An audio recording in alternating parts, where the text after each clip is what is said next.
Chapter 16. Death is not the end. Our ego dies, not our spirit. Human life does not last forever. Fortunately, most of us don't spend our entire lives thinking about the fact that we are going to die one day. However, at some point, most of us do deal with the loss of people and animals whom we deeply care about. Those times remind us of our own mortality. Physical death is inevitable. We build tombs or try to leave legacies so that we are not forgotten.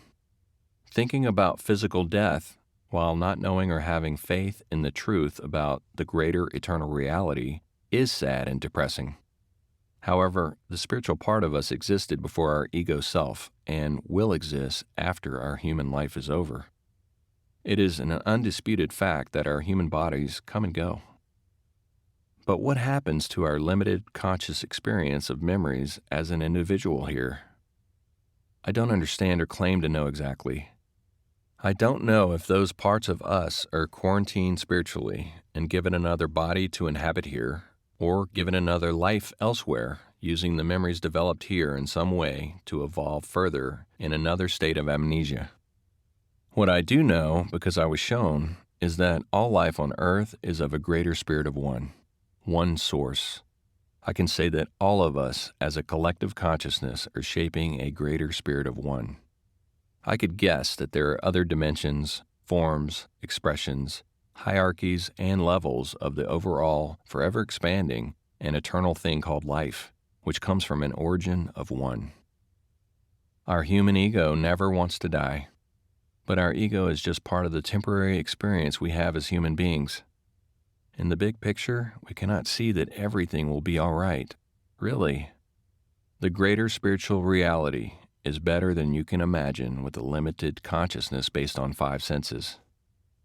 That's what my third revelation showed me.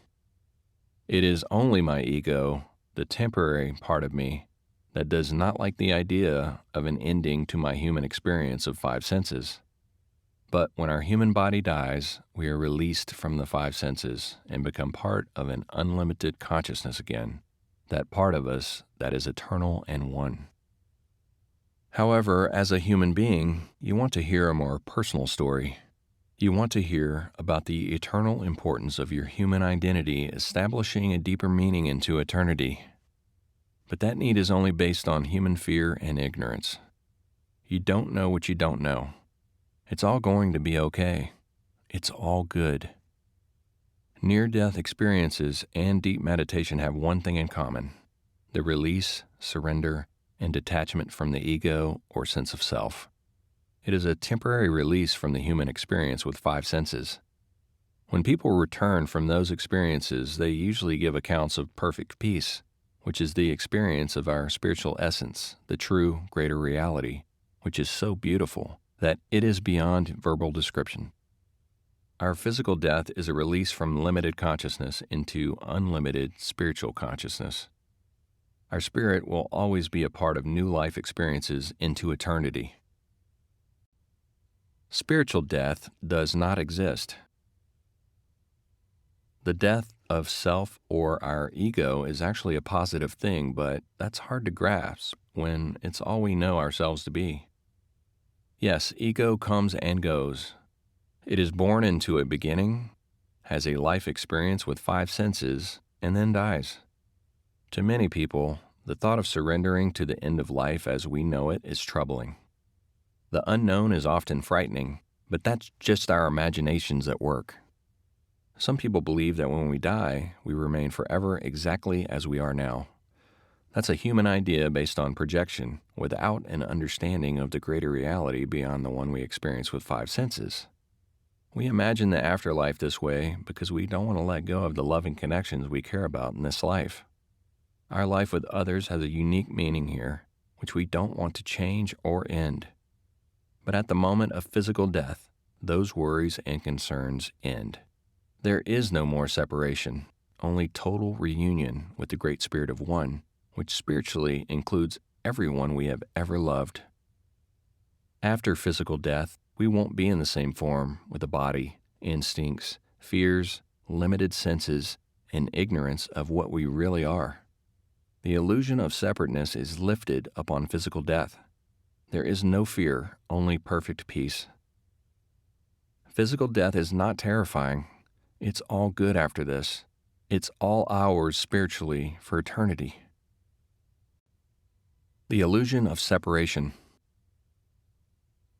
During my revelations, I received the ultimate gift. I was shown the greater, unlimited reality beyond our five senses. That's the good news. The eternal part of us, our true life energy beyond our human shell and limited consciousness, goes on forever, living in infinite ways as part of the greater spirit of one, which the human brain cannot logically comprehend. Outside of this limited consciousness, there is an unlimited spiritual consciousness, which is forever continuing and evolving as it wills. I experienced the sequence of revelations. God is one, and God is not lonely, because it divided itself into beings that live under the illusion that they are separate. God did this for the purpose of experiencing itself through interactions that would otherwise be unavailable. No matter what has happened in your human life experience, everything will be fine at the end of the ride. So take a deep breath and relax. It's all good. Fear is mostly imagined. Remember this, we have a bad habit of exaggerating our fears, which almost never turn out to be as drastic as we imagine. There are the actual difficulties we have to deal with, and then there are the imaginary ones. Most of our hardships and worries are over imaginary fears that never happen. Remember that the next time you start freaking yourself out. Fear is a human ailment, with its only reason for existing being survival while you are in the human form. What really matters at the end of this human life? If you ask people on their deathbeds what is most important to them, most will tell you that it is the meaningful connections they have made with others. What they gave to others, how they helped others is all that really matters in the end. What becomes meaningless is how much instinct-based sex they had for their own selfish gratification, or how much money they acquired for financial security that they can't take with them. All of the personal, selfish experiences ultimately have no meaning. Love is the number one answer in the end.